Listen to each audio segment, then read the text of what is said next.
My name is Barry. I'm a volunteer ranger here with the Park Service, and it's my honor and my privilege to be your tour guide for our tour of Independence Hall. Before we get started, I have a question for you. How many of you are historians?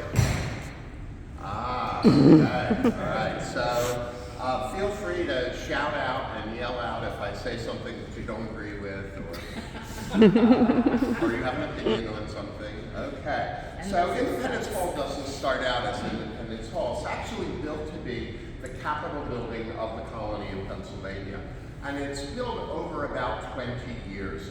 The first portion of the building where we're standing right now is erected in 1732. And you all know what happened in 1732, right? George Washington was born. So if you're into conspiracy theories, George Washington, Independence Hall, okay?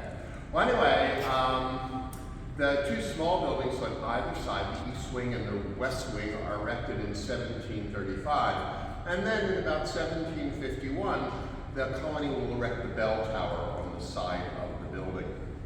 The whole complex is called the State House, and it will be continued to be called the State House for about 100 years. Now, the building is a fabulous example of what's called Georgian architecture, named for the George Kings of England, also called classical architecture. And one of the key features of Georgian architecture is attention to symmetry. So if you were to stand out in the square and look at the building staring at the bell tower, and drew an imaginary line down the middle of the bell tower, everything you would see on the left-hand side, you would see reflected on the right-hand side. The same is true in this room. Draw an imaginary line down the middle, and everything on this side you'll see reflected on that side. Now, some of the symmetry is incredibly functional. 3 large windows, 3 large windows. Some of the symmetry is purely decorative. So, for example, over here you can see a door. You can see the lock. If your eyes are good, you can see the hinges. Walk around the outside of the building, you'll see another door, steps going down. Over here, something that looks like a door, but no lock, no hinges. Walk around the building, all you'll see is brick. This is just a design to be symmetric with the door on this side. And the building has a number of those features as well. You don't need a PhD in math to know there are 3 windows here, right?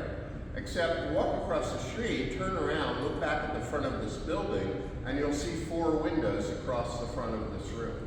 Where's the 4th window? It's actually buried in this wall to line up with the window on the 2nd floor. So if you're an architect designing a Georgian building, symmetry is rule number 1.